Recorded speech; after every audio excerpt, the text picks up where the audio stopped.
हरे कृष्ण। ग्रंथराज श्रीमद् भागवतम की जय। श्रील प्रभुपाद की जय। नारायणं नमस्कृत्यं नरं चैव नरोत्तमं देवीं सरस्वतीं व्यासं ततो जयमुदीरयेत् नष्टप्रायेषु अभद्रेषु नित्यं भागवत सेवया भगवती उत्तम श्लोके भक्तिर्भवति नैष्ठिकी। शृण्वतां सकथा कृष्ण पुण्यश्रवण कीर्तन हृद्यन्तस्तु यभद्राणि विधुनोति सुहृद सतां। जय श्री प्रभुपाद की जय। श्रीमद्भागवतम की जय।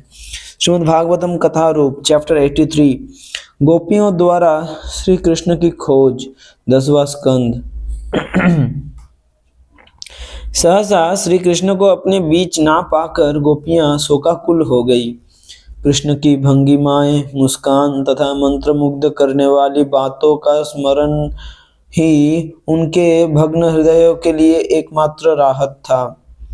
गोपियां श्री कृष्ण के विचारों में इतनी डूब गई कि उनके शरीर सहज ही श्री कृष्ण के चलने, मुस्कुराने, उनकी ओर देखने, बोलने तथा अन्य बातों की नकल करने लगे। श्री कृष्ण की लीलाओं का स्मरण करते हुए वे पगला सी गई और एक दूसरे से कहने लगी, मैं कृष्ण हूँ। इतना ही नहीं, प्रतीत होता था मानो वे अपने सम्मुख ही कृष्ण की लीलाओं को देख रही थी। वे पागलों के समान श्री कृष्ण को खोजते हुए पूरे वन में विचरण करने लगी। उन्होंने पेड़ों से पूछा, अरे कुरवक, अरे अशोक, अरे नाग, पुनाग और चंपक, क्या तुमने कृष्ण को देखा है? नंदनंदन अपनी मधुर मुस्कानों और दृष्टि से हमारे मन चुराकर ना जाने कहाँ चले गए। क्या तुमने रामानुज को यहाँ से गुजरते हुए देखा है? हे तुलसी, तुम्हें गोविंद अति प्रिय है। क्या तुमने उन्हें अपने पत्तों की माला पहने यहाँ से जाते हुए देखा है, जिन पर भ्रमरों के झुंड मंडरा रहे थे?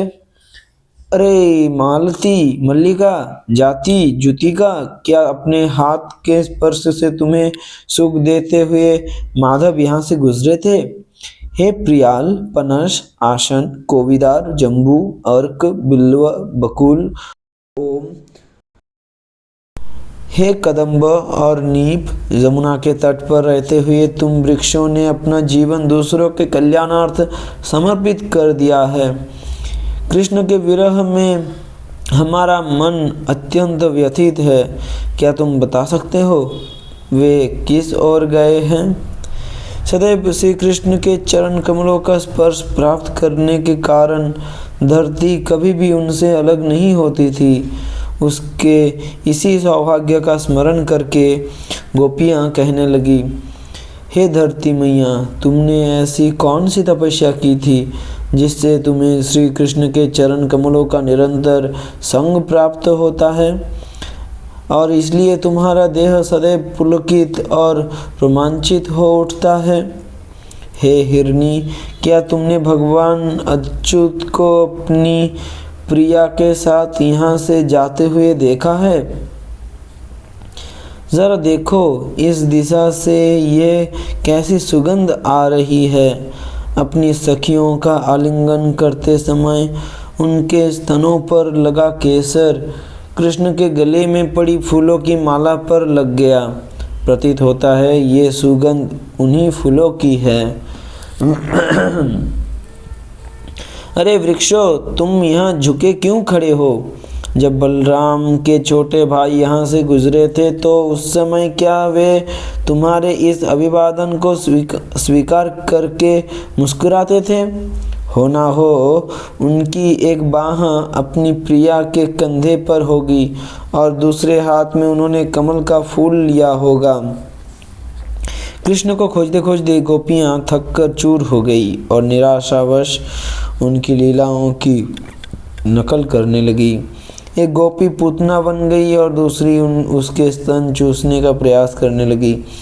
एक अन्य गोपी ने दूसरी गोपी को ठोकर मारकर श्री कृष्ण द्वारा सक्टासुर के वध की लीला की नकल की। एक गोपी तृणावर्त बन गई और शिशु कृष्ण की नकल कर रही दूसरी गोपी को उठा लिया। कुछ गोपियाँ ग्वाल बाल बन गई और 2 अन्य गोपियाँ उनके बीच में कृष्ण बलराम बनकर खेलने लगी।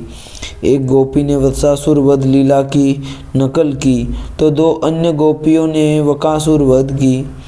जिस प्रकार श्री कृष्ण दूर चर रही गायों को पुकारा करते थे, उस प्रकार नकल करते हुए एक गोपी गायों का नाम लेकर पुकारने लगी। जब उसने कृष्ण की तरह ही बांसुरी बजाने और कृष्ण की तरह खेलने की नकल की तो अन्य गोपियाँ बहुत खूब कहकर उसकी प्रशंसा करने लगी। एक गोपी ने तूफान और वर्षा से भयभीत मत हो, मैं तुम्हारी रक्षा करूँगा, ये कहकर अपनी चुन्नी को ऊपर हवा में उठा लिया। एक गोपी दूसरी गोपी के कंधे पर चढ़ गई और उसके सिर पर अपना पैर रखते हुए बोली, अरे दुष्ट सांप, याद रखो कि मैं इस संसार में दुष्टों को दंड देने के लिए ही आया हूँ। एक अन्य गोपी ने कहा, अरे मित्रों, तुरंत अपनी आंखें बंद कर लो और मैं जंगल की इस अग्नि से तुम्हारी रक्षा करूँगा।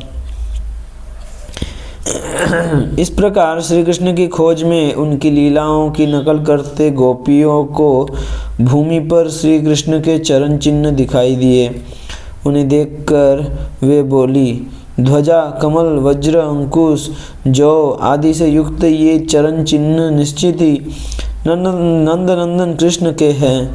वे उन चरण चिन्हों का पीछा करने लगी। कुछ दूर चलने पर उन्होंने देखा कि श्री कृष्ण के चरण चिन्हों के साथ साथ उनकी प्रियतमा के चरण चिन्ह भी थे। अत्यंत व्यथित होकर वे बोली, देखो, इन चरण चिन्हों को देखकर लगता है कि नंदनंदन के साथ कोई दूसरी गोपी भी साथ चल रही है। उन्होंने अपनी बाहें उसके कंधों पर रखी होगी। निश्चित ही इस गोपी ने अपनी सेवा से गोविंद को इतना प्रसन्न किया है कि वे हम सबको छोड़कर उसके साथ अकेले इस निर्जन स्थान पर आए हैं। इस श्लोक में आया आराधित शब्द श्रीमती राधा रानी के लिए है। हे सखियों, इस विशेष गोपी के चरण चिन्ह देखकर हमारा मन उद्विग्न हुआ जाता है।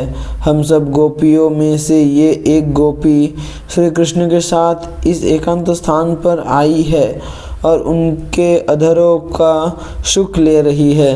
देखो, यहाँ से आगे उसके पैरों के चिन्ह भी दिखाई नहीं दे रहे हो। ना हो अपनी प्रियतमा के पैरों में चुभते कंकरों तथा कांटों से उसे बचाने के लिए कृष्ण ने उसे अपने कंधों पर उठा लिया होगा। देखो, यहाँ कृष्ण के चरण चिन्ह धरती में अधिक गहरे दिखते हैं। ये दिखाता है कि कृष्ण के लिए अपनी प्रियतमा का भार उठाना कठिन हो रहा था।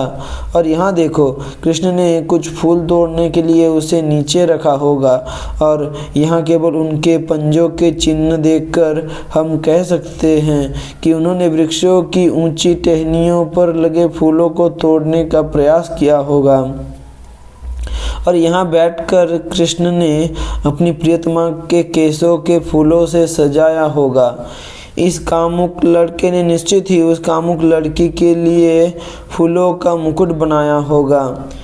यद्यपि श्री कृष्ण स्वयं में पूर्णतः संतुष्ट रहते हैं और अपने अंतःकरण में ही सुख लेते हैं, फिर भी वे गोपियों के साथ भोग कर रहे थे। इस प्रकार अपने विपरीत व्यवहार से उन्होंने इस संसार के कामुक पुरुषों तथा कठोर हृदय स्त्रियों की दुर्दशा को प्रदर्शित किया।